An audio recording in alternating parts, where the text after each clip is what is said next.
Olá pessoal, aqui quem fala é o professor Alexandre Lopes. Nós estamos aqui para a segunda aula do assunto Rede Sem Fio, ou WLAN, né, que é um dos assuntos da certificação 200.101, que é a segunda prova para quem vai fazer a certificação do CCNT, a certificação do CCNA, Router e Switch, né. Nós já tivemos uma aula sobre esse assunto, sobre o WLAN. Nós vamos agora ter a segunda aula, a parte 2.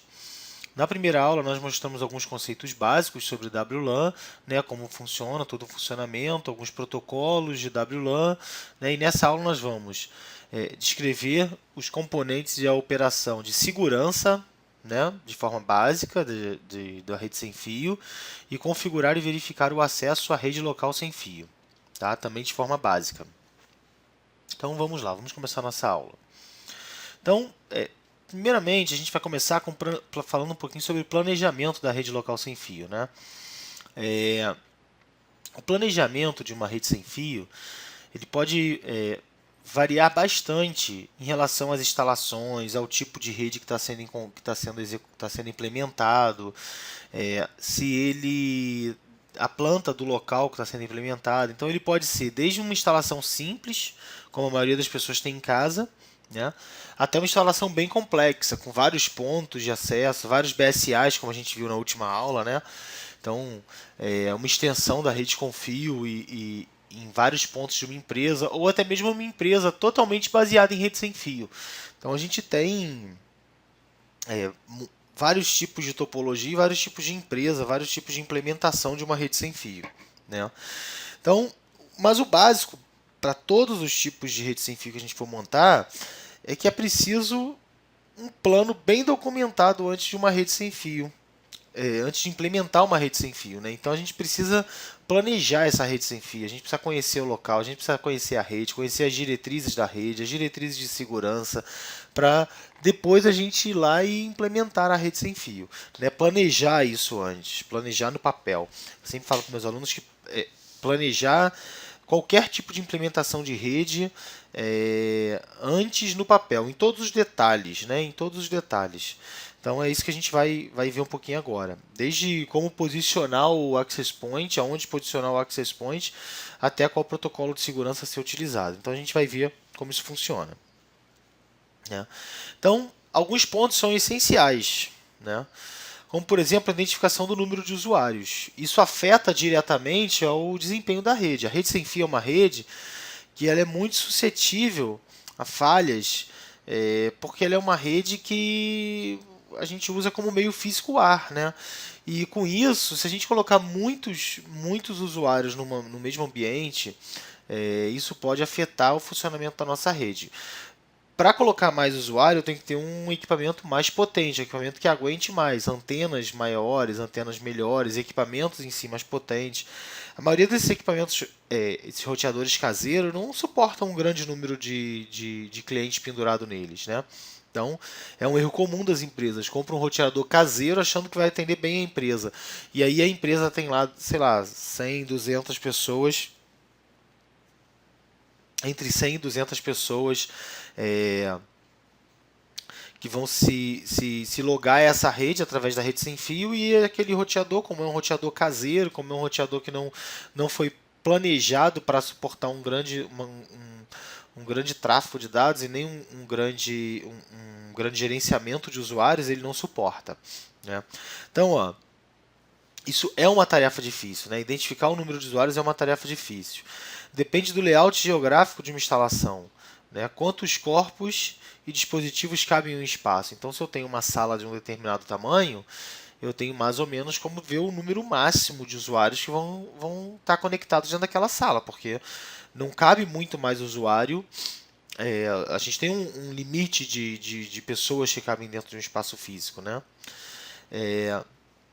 As taxas de dados esperadas por esses usuários. Então, esses usuários eles vão só navegar na internet de uma forma bem simples, de repente para acessar um webmail e tal, ou eles vão precisar fazer uma aplicação de voz, eles vão precisar acessar um aplicativo específico no servidor que vai haver troca pesada de dados. Então isso é importante.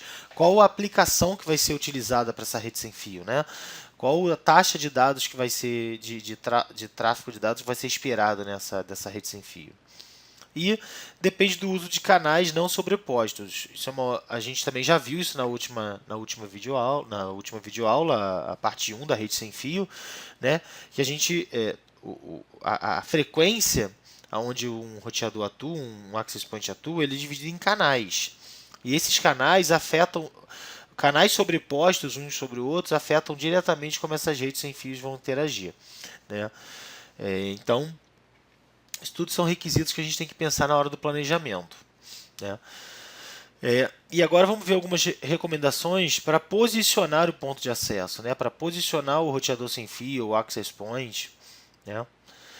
Se os pontos de acesso vão usar cabeamento existente, ou se há locais em que pontos de acesso não podem ser colocados, indique esses locais no mapa. Então é sempre bom trabalhar com um mapa, né, uma planta baixa, um mapa realmente feito do local, e a gente indica no mapa quais os locais aonde eu consigo chegar com ponto de acesso, aonde eu consigo chegar com um cabo, e a partir dali isso vai ser expandido com fio, com rede sem fio. Então isso precisa ser identificado no mapa, né? Quando os pontos tiverem sido endereçados, estime a área de cobertura esperada em um ponto de acesso. Então, isso aí é fácil, a gente vai lá no manual, a maioria dos roteadores hoje vem com manual, na própria caixa às vezes vem a especificação e vem dizendo quantos metros quadrados aquele roteador atende, ou quantos metros, qual o raio que aquele roteador atende, né? E aí a gente vê isso e estima essa área de cobertura. Então, se eu tenho lá um roteador que vai atender em área aberta 100 metros quadrados, né? E aí eu vejo isso, esses 100 metros quadrados com uma taxa de quanto de transferência? E a gente consegue mensurar isso. Isso tem no manual do roteador e a gente acha isso facinho no manual, né? Às vezes, alguns fabricantes mais simples, fabricantes como a Cisco, tem todas as informações no manual, com certeza, que vem junto com o aparelho. Mas se você perdeu o manual, ou se você comprou um equipamento com um fabricante um pouco mais simples, vamos lá no site do fabricante, e normalmente a gente tem essa informação lá. O manual está lá para você baixar e para você poder utilizar, né? Então, esse valor varia dependendo do padrão ou da mescla de padrões de WLAN que você está implementando. Por quê? Porque se você está usando um padrão B, ele vai ter uma taxa de dados, uma taxa de transferência e um alcance. Se você está usando o N, ele vai a outro alcance e a outra taxa de dados. Se você está usando o AC, que é o novo, um padrão novo, ele também tem uma taxa de dados acima de 300 megabits por segundo e um alcance muito maior, né? Tem o AD, que vai acima de 1 gigabit por segundo, olha só. E esse 802.11 AD tem um alcance muito grande. Então depende da tecnologia que você está utilizando, depende do padrão que você está utilizando. Aí isso também depende da antena, é lógico, né? A antena do seu aparelho. Tem aparelhos que vêm com antenas mais simples, aparelhos que vêm com antenas maiores. Você pode comprar uma antena e melhorar a qualidade desse sinal. Então isso tudo depende de como isso é feito. Então nós vamos dar um exemplo aqui, nós vamos mostrar rapidamente, de uma forma muito rápida, né? Uma explicação básica de como posicionar alguns access points. Então eu tenho aqui,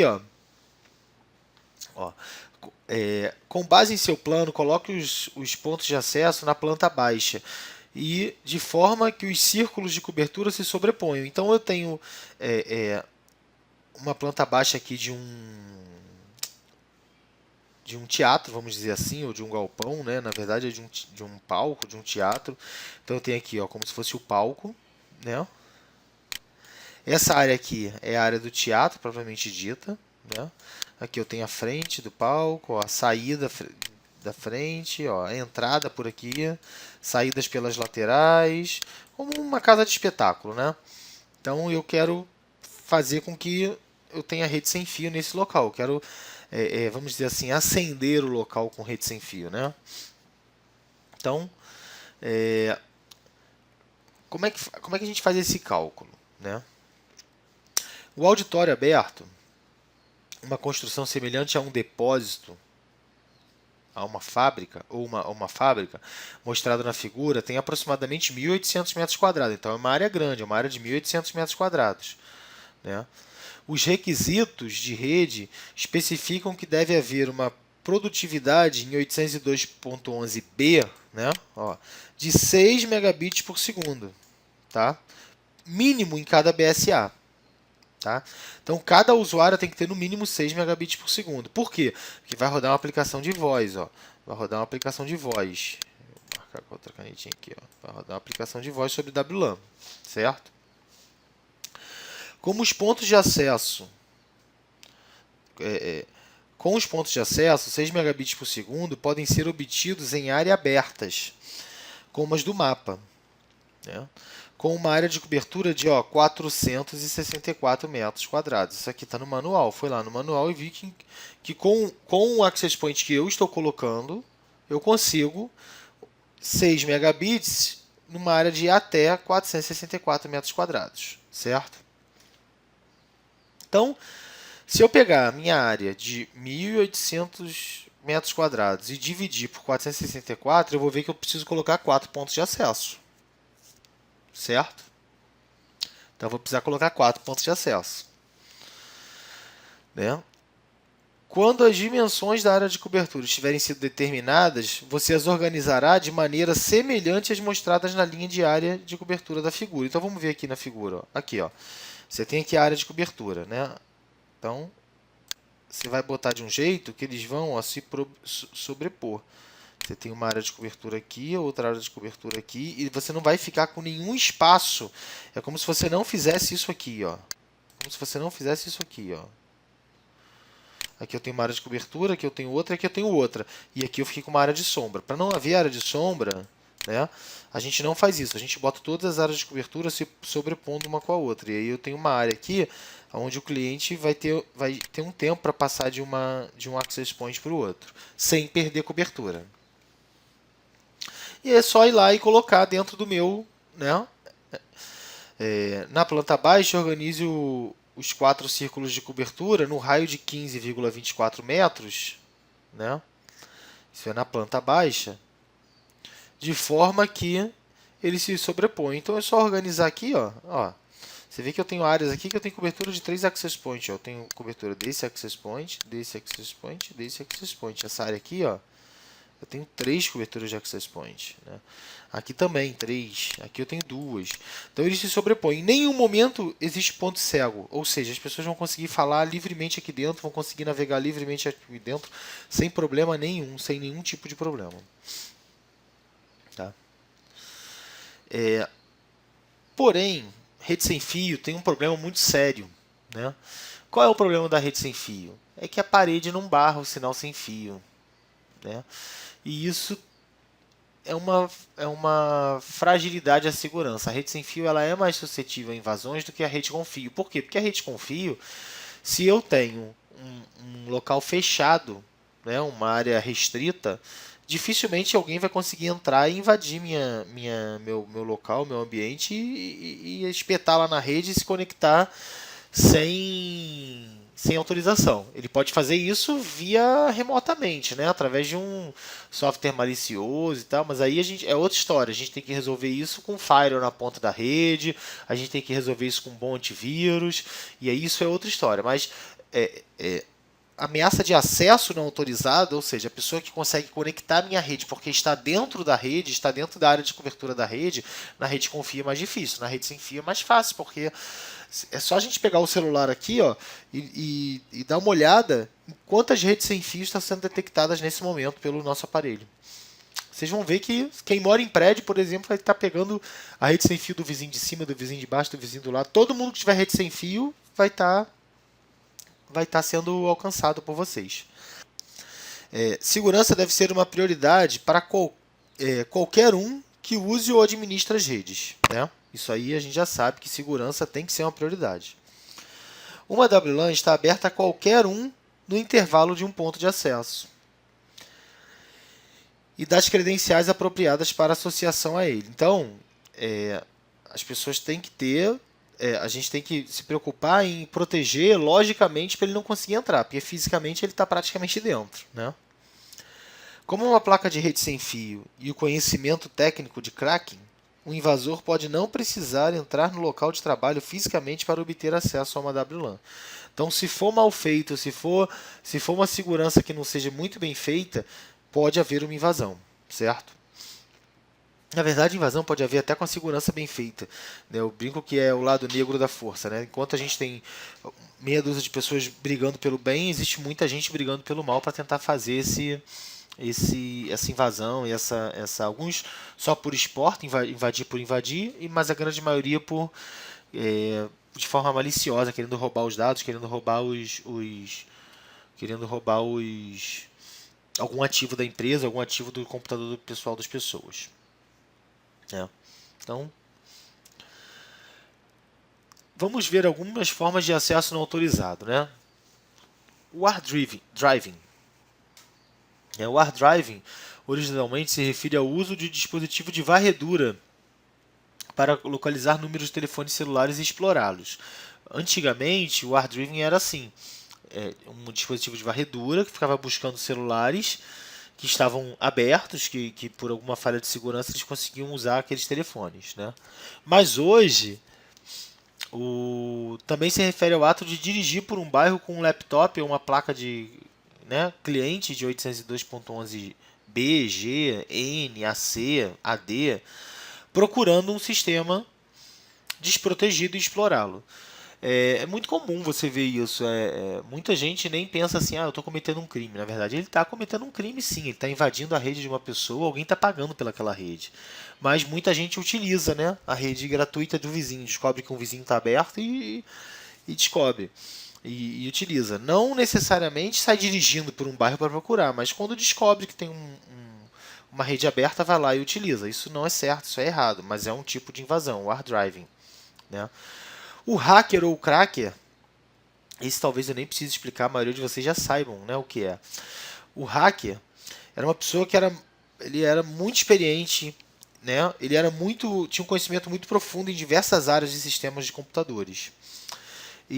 Mas ao passar dos tempos, e o crack era aquela pessoa que usava esse conhecimento para o mal, né? Então o hacker não era um cara mau, mas com o passar do tempo, o hacker passou a ser sinônimo de cracker e todo mundo passou a usar de forma errada a palavra, mas terminou pegando, e hoje hacker é o cara que invade computadores com intuitos criminosos, de roubar a senha, de roubar acesso a bancos, de roubar informações das empresas. Então esse é o intuito dos hackers hoje, ou da grande maioria deles. Ainda existem alguns que não fazem isso, mas é o intuito da grande maioria deles, né? E o acesso não autorizado. A maioria dos dispositivos sem fio vendidos atualmente já vem prontos para WLAN. Isso é um problema, porque ele vem com tudo padrão. Então, por exemplo, eu sei, e vocês como técnico também sabem, quem não é técnico ainda vai se tornar um e vai saber que 99% dos dispositivos de rede vem com a rede de dispositivos sem fio, vem configurado com endereço de IP 192.168.1.0, né, barra 24 ou 192.168.1.1/24. Esse intervalo não deve ser utilizado. Troca a faixa do IP. Troca para uma 172 alguma coisa, para o 10.00 alguma coisa, e assim, troca a sua faixa de IP. Não deixa numa barra 24, altera esse endereço, bota de repente, sei lá, numa barra 25, numa barra 26, onde você vai estar diminuindo a quantidade de hosts autorizados e ao mesmo tempo vai estar saindo do padrão, né? Porque a maioria das pessoas usa como padrão barra 24. Então, também isso é uma forma de você estar melhorando a segurança da sua rede, né? Outra coisa é que eles vêm com senhas padrões, configurações padrões vêm com senha padrão. 99% dos roteadores vêm com aquela senha admin, usuário admin, senha admin, ou usuário administrador, senha admin, ou usuário admin, senha vazia, sem senha. Então, assim, se você não alterar isso, a pessoa vai conseguir invadir sua rede, vai conseguir alterar as diretrizes do seu roteador. Então, isso é uma forma também da gente implementar a segurança, né? na maioria das vezes, os usuários finais não alteram configurações padrão, né? Então, é o que eu falei, temos que alterar as configurações padrão. Né? Ferramentas com um propósito legítimo, como detectores sem fio, permitem que engenheiros de rede capturem pacotes de dados para depuração de sistemas. Então, existem ferramentas que são úteis para um engenheiro de rede, para um administrador da rede, para saber o que está acontecendo com a sua própria rede. É uma ferramenta de diagnóstico. Então, eu capturo um pacote e consigo analisar ele. Eu capturo um pacote e consigo ver ele até por questão de segurança, analisar os meus pacotes. Né? Mas isso pode ser usado por um intruso de maneira maliciosa, para explorar falhas na segurança, para explorar vulnerabilidade na sua rede. Tá? Então, pontos de acesso invasores. Um ponto de acesso colocado em uma WLAN para interferir na operação normal da rede. Então, o cara cria um ponto de acesso na WLAN e ele vai interferir na operação ilegal, na operação normal da rede. Se um ponto de acesso invasor é configurado com as configurações de segurança correto, dados dos clientes podem ser capturados, ou seja, ele fica na rede, ele pode, por exemplo, se configurar, botar uma configuração DHCP diferente, passar todos os dados do gateway para ele e ele redirecionar para outro gateway. Isso fica transparente ao usuário e ele vai fazendo terrores na nossa rede, né? Então, também pode ser configurado para passar informações como endereço MAC de cliente. Então, ele descobre o endereço MAC do cliente e com isso ele consegue invadir mais facilmente a rede, né? Para usuários não autorizados, capturar e mascarar pacotes de dados ou, na pior das hipóteses, obter acesso a servidores. Exemplos simples e comuns de pontos de acesso invasores são os instalados por funcionários sem autorização. Às vezes ele é um funcionário da empresa, ele está dentro da empresa, né? Mas ele não tem autorização para instalar, por exemplo, um ponto de acesso, ou seja, ele não pode instalar um access point. Mas isso acontece. Na empresa onde eu trabalhava há um tempo atrás, era uma empresa grande, lá não tinha implementado rede sem fio quando eu entrei. E aí o que acontecia? Cada setor tinha sua rede sem fio pirata, vamos dizer assim, né? Cada um trazia de casa um access point, as próprias pessoas do setor faziam uma vaquinha, compravam e se tivesse alguém naquele setor que tivesse algum conhecimento, ia lá e instalava. Isso às vezes prejudicava seriamente a rede, isso às vezes fazia com que a rede ficasse realmente com problema. Né? E era uma coisa tão cultural na empresa que gerentes, diretores faziam isso na área deles. Né? Então por que a empresa não oficializava a rede sem fio, não botava uma rede sem fio logo? Né? Foi o que terminou acontecendo no final, mas no início era assim. Então, esses pontos de acesso geralmente não têm configuração de segurança necessária. E aí eles se tornam uma brecha, uma entrada para um invasor, porque eles não têm toda a configuração de segurança necessária ou as mesmas configurações de segurança descritas na política de segurança da empresa. E isso é um problema. E aí a gente tem um tipo de ataque que chama ataque de intercepção. Né?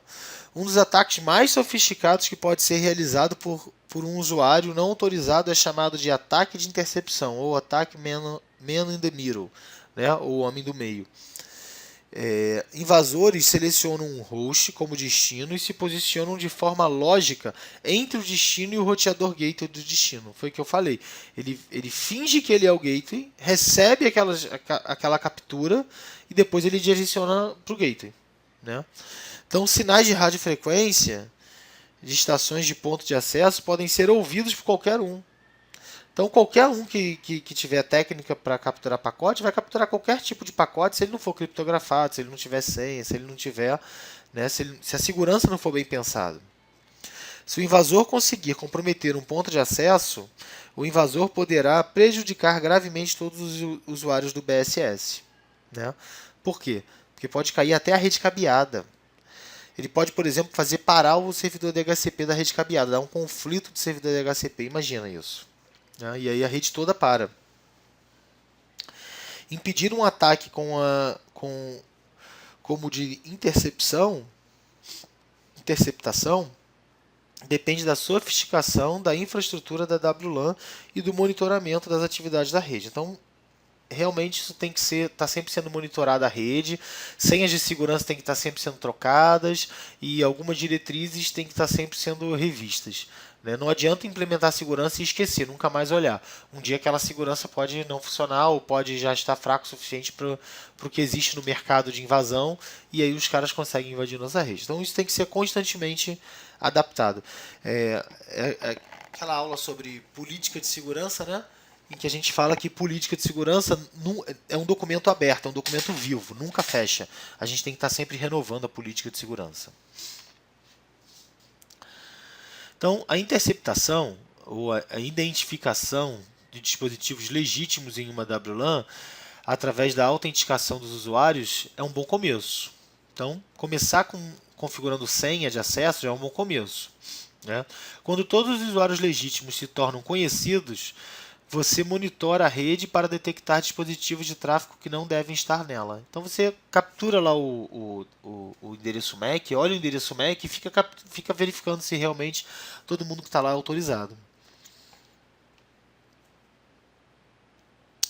WLANs empresariais que utilizam dispositivos de WLAN de última geração fornecem aos administradores ferramentas que funcionam juntas como um sistema de prevenção contra invasão sem fio, o IPS. Então, se você está numa rede empresarial, se você está implementando numa rede empresarial, você tem a ferramenta de usar o IPS, né, que é o IPsec. Essas ferramentas incluem scanner que detectam pontos de acesso invasores e redes ad hoc. O que é uma rede ad hoc? A gente já viu na última aula. É aquela rede que é ponto a ponto, é sem fio e é ponto a ponto.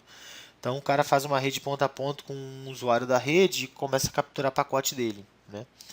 Gerenciamento de recursos de rádio RRM, que monitora a radiofrequência para a atividade de carga de ponto de acesso, ou seja, se um determinado ponto de acesso está tendo muita carga, muita radiofrequência, está sendo muito solicitado, significa que ali pode ter algum gargalo de invasão. Então tem que ser monitorado mais de perto. E um ponto de acesso mais ocupado que o normal alerta administradores que possível tráfego sem autorização. Né? Então ataque de interceptação, que é o man in the middle, está aqui. Ó, né? Isso aqui é uma estação de trabalho autorizada. Esse é o invasor. O invasor captura pacote, se instala no meio entre os dois e todo o pacote entre o dispositivo e o gateway passa, ou o ponto de acesso, passa pelo invasor. O invasor passa a ler todos esses pacotes. Outro tipo de risco de segurança que a gente tem é a negação de serviço. A negação de serviço ela pode ser maliciosa ou pode ser não maliciosa. Como assim não maliciosa? Existem a faixa de radiofrequência que é utilizada, que é entre 2.4 e 5 GHz, é uma frequência de rádio que é muito utilizada por ser livre na maioria dos países, né? Ser uma faixa da radiofrequência que é permitido que se use. Então ela é muito utilizada por babás eletrônicas, telefones sem fios, rádios domésticos, né? Aqueles rádiozinhos tipo Octalk. Então tudo isso pode afetar o funcionamento de um access point. Tudo isso pode afetar o funcionamento da nossa rede sem fio. Então a gente tem que realmente ficar de olho nisso e está sempre vendo se não existe tanto equipamento assim que pode estar afetando. Ó. Por exemplo, o micro-ondas é um equipamento que pode afetar. Né? O micro-ondas é um equipamento que afeta a rede sem fio. Com esses dispositivos lotando a faixa de radiofrequência, invasores podem criar ruídos em todos os canais de faixa com dispositivos geralmente disponíveis.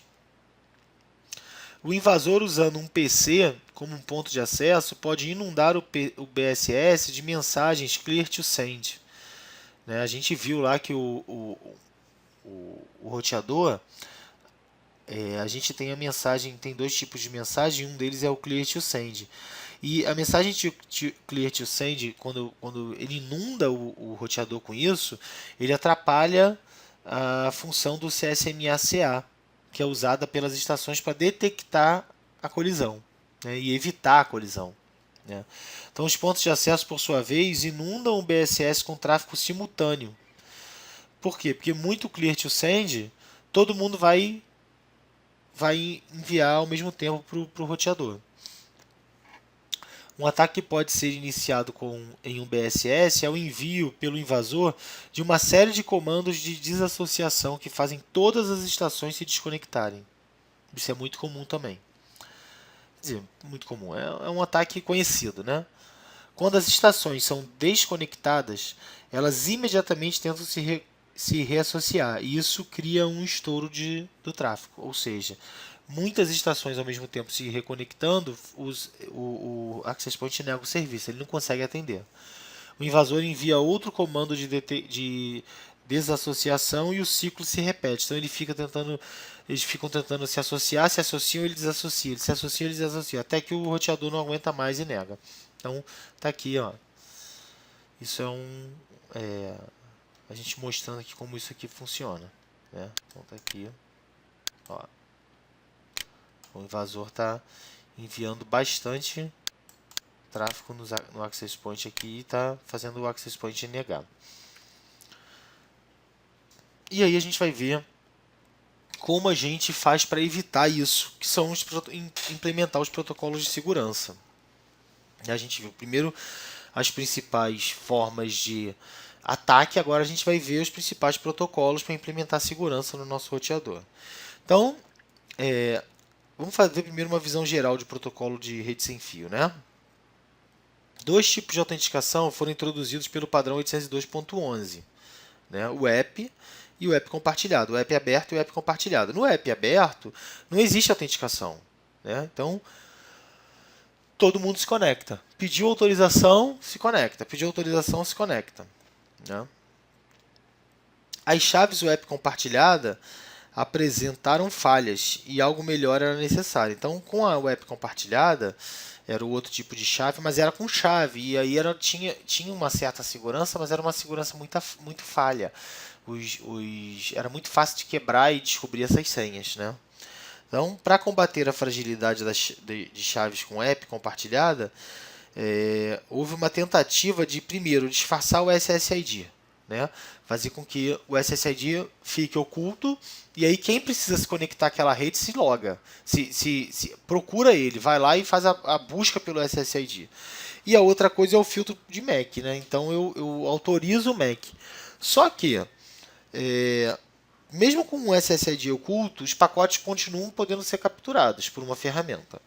E o filtro de MAC, eu consigo clonar um MAC. Então isso é uma segurança mais ou menos. É como apagar a luz, né? Eu apago a luz e deixo uma coisa de valor em cima da mesa. E torço para ninguém conseguir enxergar aquilo. Se o cara tiver com uma lanterna, eu estou ferrado. Ele vai localizar, vai achar e vai pegar aquela coisa de valor que eu deixei em cima da mesa. Então, segurança é colocar num cofre, trancar com senha. Essa é a segurança. Então, né?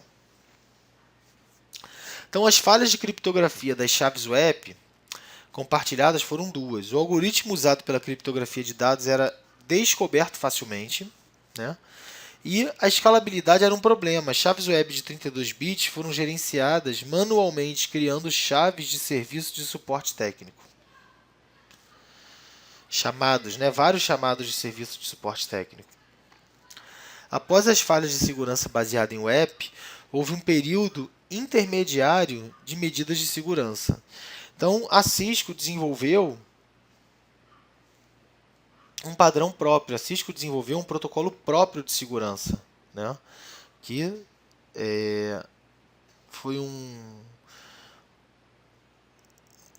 é um protocolo utilizado pelos dispositivos Cisco até hoje, mas o padrão é o 802.11i, né? Que ele determina o algoritmo de criptografia TKIP. Então, foi criado e vinculado ao método de segurança Wi-Fi Alliance, né? O Wi-Fi Protect Access, ou WPA. Então, o Wi-Fi Alliance, eles criaram um algoritmo chamado TKIP e implementaram ou vincularam esse algoritmo ao Wi-Fi, a tecnologia Wi-Fi. E aí a gente tem o famoso WPA. Atualmente, o padrão que deve ser seguido pela maioria das redes empresariais é o 802.11i. ele é um padrão Wi-Fi Alliance WPA2. Nós já temos o WPA2.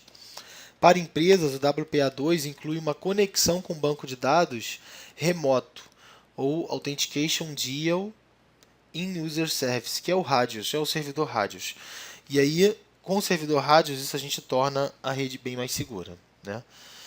E para usuários domésticos, a gente tem a possibilidade de usar o servidor Radius ou não. Eu, por exemplo, aqui em casa, eu tenho um servidor Radius, mas eu não uso. Eu uso o WPA2 sem o servidor Radius. Não há necessidade de uma segurança tão grande assim, né?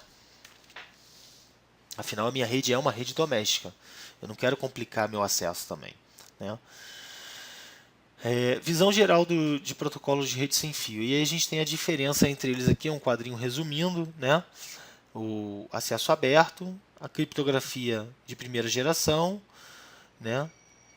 Interim, que é o WPA2, que é o intermediário, né, entre um e outro, e o presente, que é o que a gente usa hoje, que é o WPA2 com AES, a criptografia AES. Então a gente tem o WPA2 com AES, é o recomendado para uso hoje, certo? Em uma rede aberta, como uma rede doméstica, a associação pode ser necessária para conceder um cliente acesso a dispositivos e serviços da WLAN. Em redes com requisitos de segurança mais rígidos, uma autenticação adicional ou um login é exigido para conceder tal acesso ao cliente. E aí é utilizado o famoso servidor Radius, por exemplo, né? O processo de login é gerenciado pelo Extensible Authentication Protocol, que é o EAP.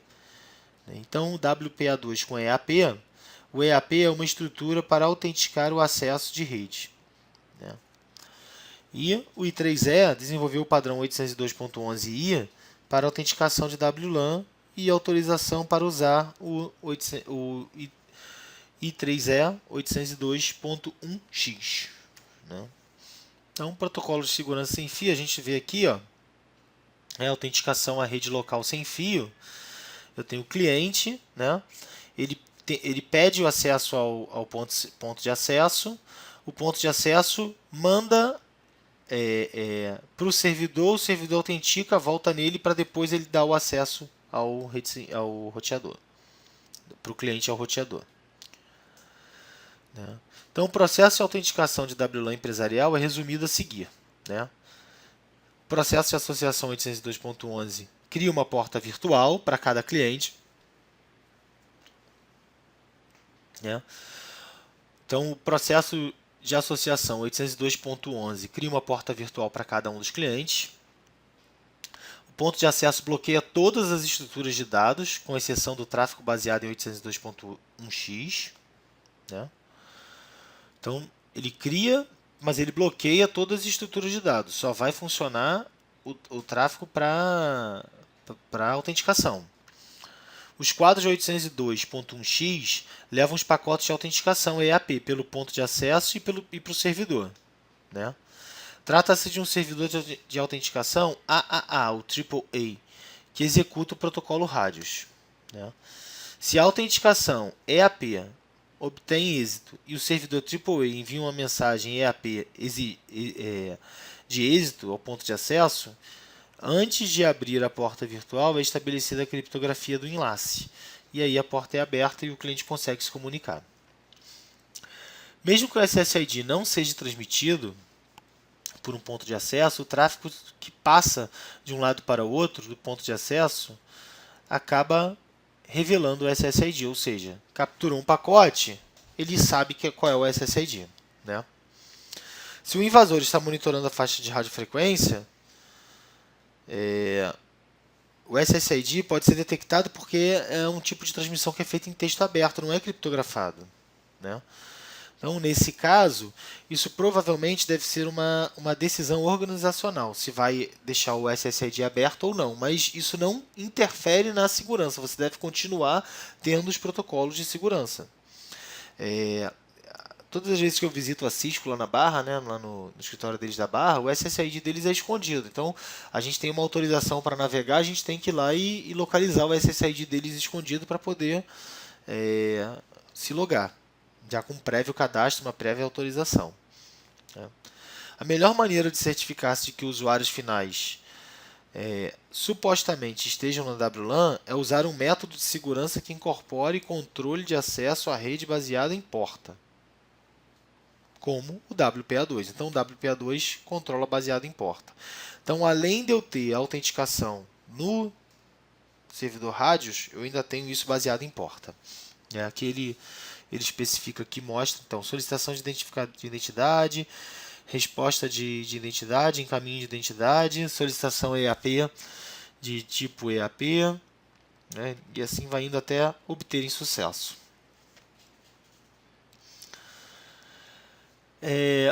Criptografia. Né?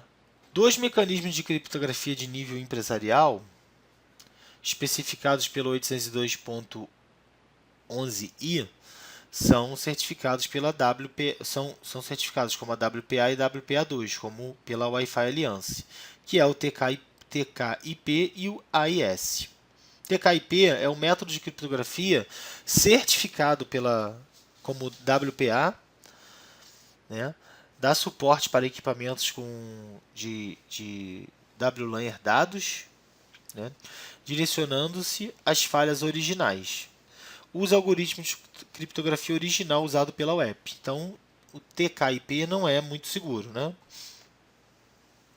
Duas funções principais. Criptografa o payload da camada 2 e executa uma verificação de integralidade na mensagem. Embora o TKIP lide com todas as falhas web conhecidas, a criptografia AES de WPA2 é o método preferido. Então, a gente deve sempre usar AES com WPA2. Tá? Então, AES, mesmo as funções de TKIP, mas usa dados adicionais no cabeçalho do MAC, que permite que hosts de destinos verifiquem se os bits são não criptografados foram adulterados. Então, ele permite verificar se houve adulteração ou não. Então, AES adiciona um número de sequência ao cabeçalho de dados foram criptografados. Quando você configura pontos de acesso ao roteador sem fio, talvez não veja WPA ou WPA2. Em vez disso, talvez você veja referências de algo chamado chave pré-compartilhado, PSK. Então, PSK ou PSK2 com TKIP é a mesma coisa que WPA. E PSK ou PSK2 com AES é a mesma coisa que WPA2. Então, sempre use PSK ou PSK2 com AES. É a melhor forma, é a forma mais segura. E aí a gente vai falar um pouquinho sobre segurança agora, sobre a parte de controle de acesso à rede local sem fio. Né? Para adicionar segurança, pode usar as seguintes abordagens. Disfarce o SSID, a gente na verdade vai dar algumas dicas agora. Né? Então, disfarce o SSID, faça a filtragem de MAC e implemente ainda WPA com WPA2. Pronto, você vai ter uma rede bastante segura. Pontos de acesso localizados próximo à parede externa do edifício podem ser configurados para transmitir em uma posição de alimentação mais baixa que outros pontos de acesso mais próximos ao centro do edifício. Então, eu posso configurar para que aquele ponto de acesso que está próximo da saída, que ele não tenha tanto sinal, que ele tenha um sinal mais baixo e com isso eu não dê um alcance muito grande fora da minha empresa. Tá? Alguns pontos de acesso, principalmente profissionais, eu posso fazer isso. Tá. Controle de acesso à rede local sem fio.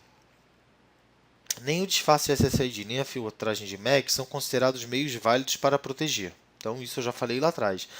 Apesar de fazer o disfarce do SSID e o controle do MAC, mesmo assim, tem que ser feito, o protocolo de segurança tem que ser configurado. Login e senha tem que ser configurado.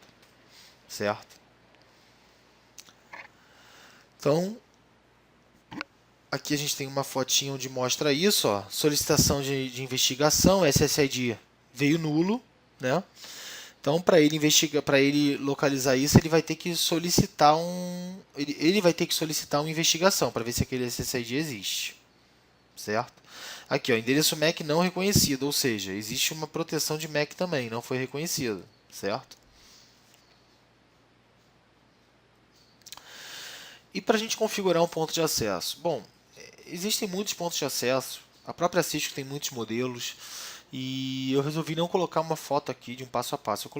Eu resolvi colocar os principais tópicos de configurar um ponto de acesso, e aí a pessoa vai seguindo passo a passo do próprio roteador, costuma vir um manual, e vai seguindo passo a passo com essas dicas que eu vou dar aqui. Então, definir o SSID, habilitar a segurança, configurar o canal e ajustar as opções de alimentação em um ponto de acesso sem fio, fazer backup da configuração de um ponto de acesso sem fio, isso é muito importante, tá? Restaurar as configurações do ponto de acesso sem fio. Então, fazer backup e restaurar se for o caso, se for preciso. Então, etapas de configuração. Etapa 1. Verifique a operação cabeada local, né, o acesso ao DHCP e à internet. Etapa 2. Instale o ponto de acesso. Etapa 3. Configure o ponto de acesso SSID, ou seja, vai lá e dá um nome para o SSID, diz se ele vai ficar oculto, se ele vai ficar visível, né? Etapa 4, instale o cliente sem fio. Então, vai num cliente e instala ele, ainda sem segurança nenhuma, porque no início a gente tem que fazer isso mesmo sem segurança para poder mudar as diretrizes do ponto de acesso. Verifique a operação da rede sem fio. Então, verifica se deu algum problema sem todos os critérios de segurança, verifica se houve algum problema. E aí, não havendo problema, você configura a segurança. Então, você vai lá e configura a rede de segurança sem fio. Bota o WPA2 com PSK que vai dar tudo certo.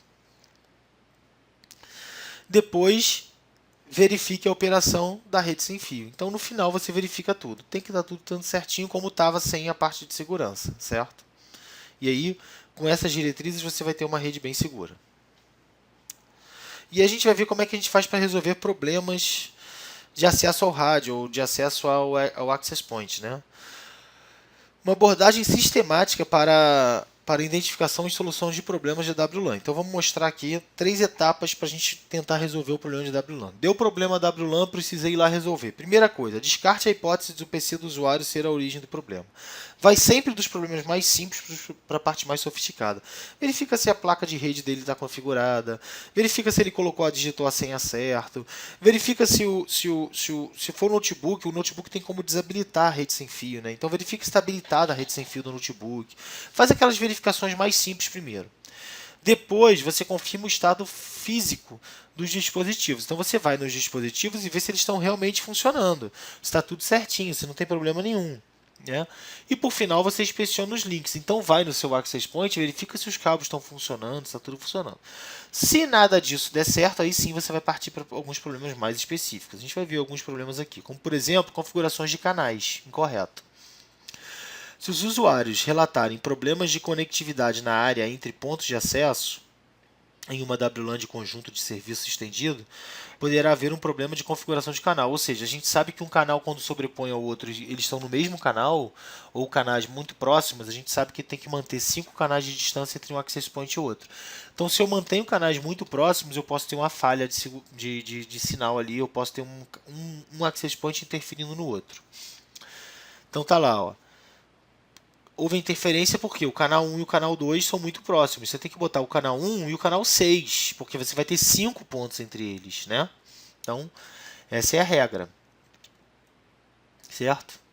Então, aqui, a alimentação não é distribuída de maneira uniforme para todos os 22 MHz. Né? O canal é mais forte em sua frequência central e a alimentação diminui conforme se aproxima das extremidades do canal. Então, conforme vai se aproximando das extremidades do canal, ele vai se enfraquecendo. E um canal pode interferir no outro. Pode ocorrer interferência quando há sobreposições de canal. Né? Então ele fala aqui, ó, usou o canal 1, depois o 6, depois o 11. Observa aqui, ó. Vou pegar aqui a canetinha de novo. Agora vou pegar a marca-texto. Aqui, ó. Disponha os canais em intervalos de 5 canais.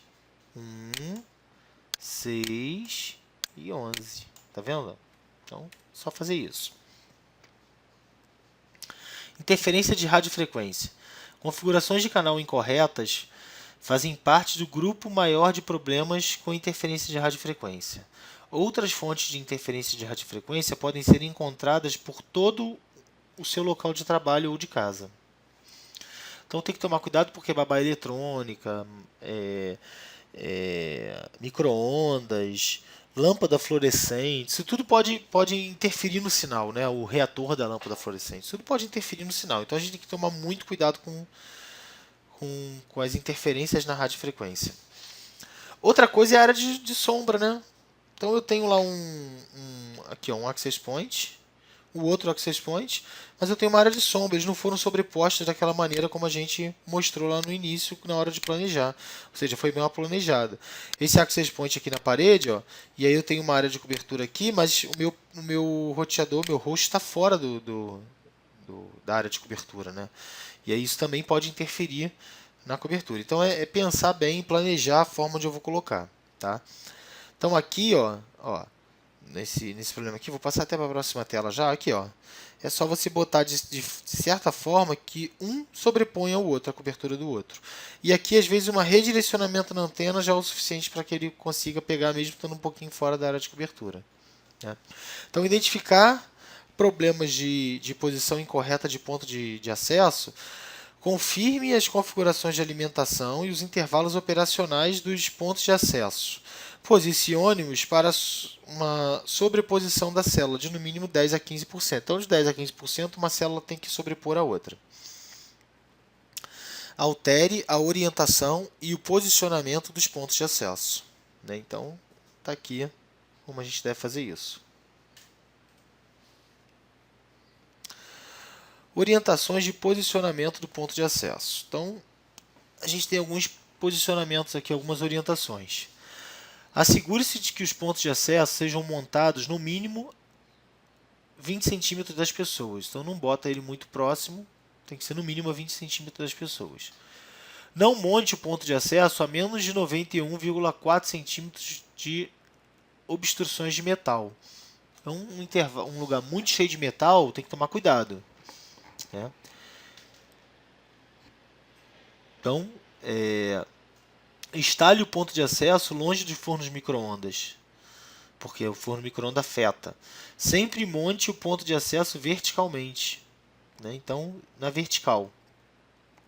Não monte ponto de acesso do lado de fora do edifício, a menos que ele seja especificado para tal, ou seja, é para dar cobertura realmente numa área fora do edifício. Não monte ponto de acesso nas paredes de perímetro do edifício, né? E ao montar um ponto de acesso na esquina de uma interseção, use um ângulo de 45 graus em relação à esquina. Tá? Igual aqui, ó, a gente tem aqui nesse exemplo aqui, ó. Tá? Então eu tenho aqui, ó, isso aqui é um ângulo de 90 graus e a 45 graus eu tenho meu access point definido. Outro problema comum é o problema de autenticação e criptografia, né? Então, senha errada, o cliente está digitando a senha errada. Senha tem diferença entre maiúsculo e minúsculo, né? Então, ficar de olho nisso.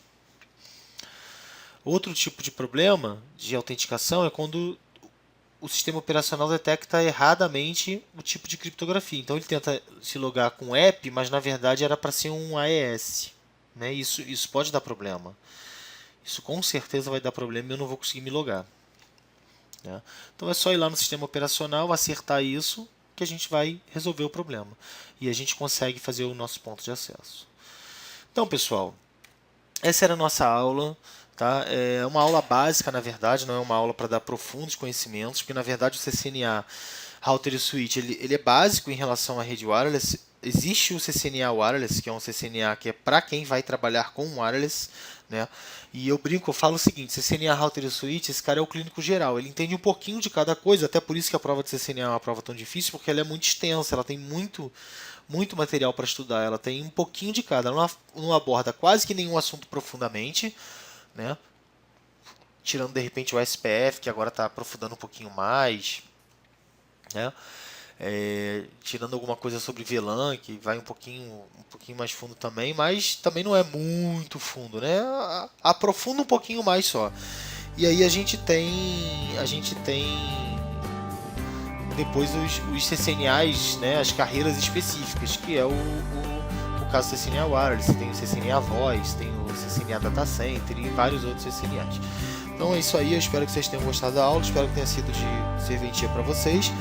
E bons estudos Espero vocês na próxima videoaula.